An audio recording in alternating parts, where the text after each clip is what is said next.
పెద్ద షాపింగ్ ప్రపంచం సిఎంఆర్ మనమేడ్చల్లో ప్రముఖ సినీ హీరో విశ్వక్ సేన్ గారిచే సెప్టెంబర్ 13న గొప్ప ప్రారంభం. ఈ తెలంగాణ రాష్ట్రం పచ్చగా ఉండాలన్నా, పసిడి పంటలు పండాలన్నా ప్రాజెక్టులతో పాటు చెరువులను, కుంటలను కాపాడుకునే బాధ్యత మన మీద ఉన్నది. నిన్న మన మీరందరూ చదివి ఉండొచ్చు, చూసి ఉండొచ్చు. రేవంత్ రెడ్డి గారికి ఏమొచ్చిందయ్యా, హైడ్రా పేరు మీద మీ చెరువుల్లో విలాసవంతమైన విల్లాలు కట్టుకుంటే ఆయన నేల గూలుస్తున్నాడు అని. నేను ఒక్క మాట అడగదలుచుకునే వేదిక మీద నుంచి తెలంగాణ ప్రజల్ని, ముఖ్యంగా హైదరాబాద్ నగర వాసులని, 1908లో ఈ మహానగరం మీద వరదలు ఉప్పెనై కమ్మేస్తే వేలాది మంది ప్రాణాలు కోల్పోతే ఆనాటి నిజాం సర్కార్ మోక్షగుండం విశ్వేశ్వరయ్యను ఆర్కిటెక్ట్ గా నియమించి 100 కోట్ల రూపాయల నాడు ఖర్చు పెట్టి ఉస్మాన్ సాగర్, హిమాయత్ సాగర్ ను నిర్మించిండ్రు. అనంతగిరి కొండల నుంచి వచ్చే వరదల్ని నిలువరించిన నీళ్లను ఈ మహానగరానికి తాగునీటి వసతులుగా ఏర్పాటు చేసింది. ఒకనాడు ఎక్కడి నుంచి హైదరాబాద్ నగరానికి తాగునీళ్ళు వచ్చేది కాదు. ఉస్మాన్ సాగర్, హిమాయత్ సాగర్ నుంచే లక్షలాది మంది హైదరాబాద్ బిడ్డలకు తాగడానికి నీళ్లు ఇచ్చారు. హైదరాబాద్ దాహార్తిని తీర్చిన ప్రాజెక్టులు గండిపేట, హిమాయత్ సాగర్. ఇలాంటి ప్రాజెక్టుల చుట్టూతా బాగా సంపాదించుకున్న వాళ్ళు, ఆగర్భ శ్రీమంతులు ఫామ్ హౌజులు కట్టుకున్నారు. వాళ్ళు ఫామ్ హౌజులు కట్టుకుంటే మనకు అభ్యంతరం లేదు, వాళ్ళు సంతోషంగా ఉండడమే మనకు కావాల్సింది.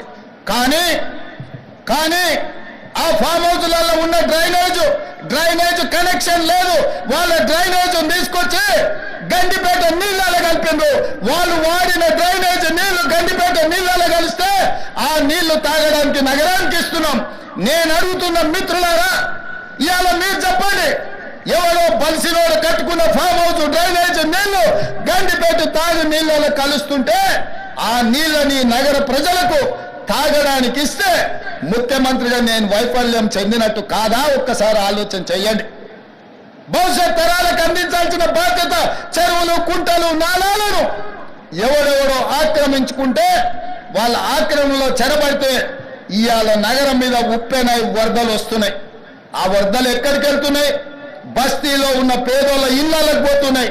పేదోళ్ళు జీవితకాలం కష్టపడి సంపాదించుకున్న ఫ్రిడ్జ్, టీవీ, మంచము, బట్టలు, కట్టుకున్న బట్టలతో సహా అర్ధరాత్రి పూట వాళ్ళ ఇళ్లకు నీళ్లు వస్తే తడిసి ముద్దయి అనాథలాక రోడ్డు మీద నిలబడాల్సిన పరిస్థితులు వచ్చినాయి.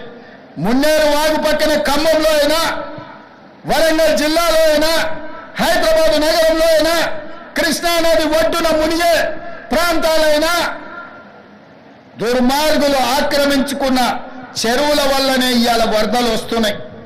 అందుకే హైడ్రాను ప్రారంభించడం. హైడ్రా స్పెషల్ టాస్కే ఈ చెరువులను ఆక్రమించిన వాళ్ళను చెరబట్టాలని, చెరబట్టిన వాళ్ళ నుంచి విడిపించాలని, అలాంటి వాళ్ళను అవసరమైతే చెరసాలకు తోలాలనేది నా ప్రభుత్వ విధానం. అందులో ఎంత గొప్ప వ్యక్తులున్నా, ఎంత మహామహులున్నా వాళ్ళు చెరువులను వదలక తప్పదు. అందుకే ఈ వేదిక మీద నుంచి గొప్ప వ్యక్తులకు నేను విజ్ఞప్తి చేస్తున్నా, అయ్యా, ఆక్రమించుకున్న చెరువులను మీరే వదలండి, గౌరవంగా పక్కకు తప్పుకోండి, నీటిపారుదల శాఖకు అప్పగించండి, మీకేం కావాలనో పోయి దూరంగా కట్టుకోండి.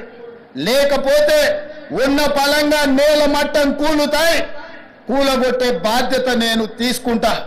ఇవాళ ఎఫ్టీఎల్లో కానీ, బఫర్ జోన్లో కానీ, నాలాలలో అక్రమంగా నిర్మాణాలు ఏవైతే ఉన్నాయో వాటన్నిటినీ నిరభ్యంతరంగా మేము తొలగిస్తాం. మీరు ఎక్కడికి వెళ్ళినా, మీరు తాత్కాలికంగా కోర్టుల నుంచి ఏమన్నా తెచ్చుకున్నా న్యాయస్థానాలలో కూడా కొట్లాడి ఆ స్కేలను వెకేట్ చేయించి మీరు ఆక్రమణలు తొలగిస్తాం. ఇదే కాదు, ఇవాళ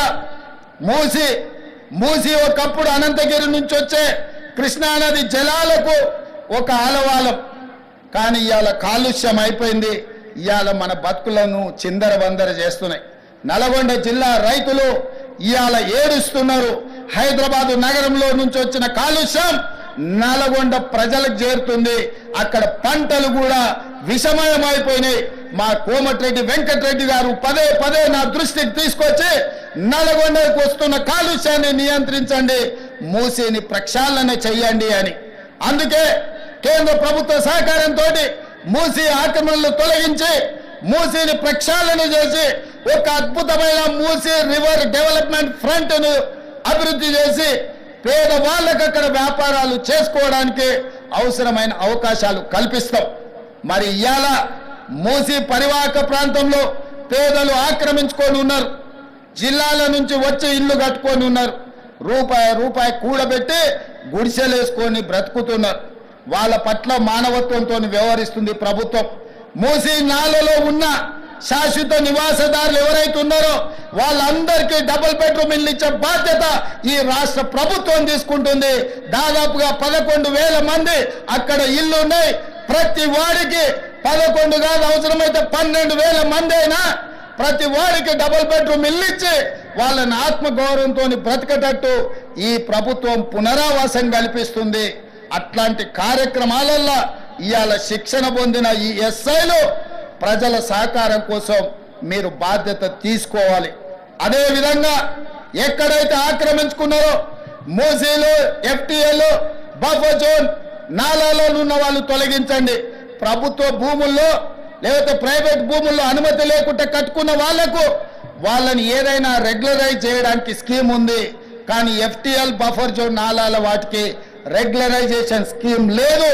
ఇవ్వాలి, కాకపోతే రేపైనా వాటిని తప్పకుండా తొలగిస్తాం. వాళ్ళ పట్ల కఠినంగా వ్యవహరిస్తాం. సుమన్ టీవీలో మీ పర్సనల్ అండ్ బిజినెస్ ప్రమోషన్స్ కోసం కింది నెంబర్కి కాంటాక్ట్ చేయండి.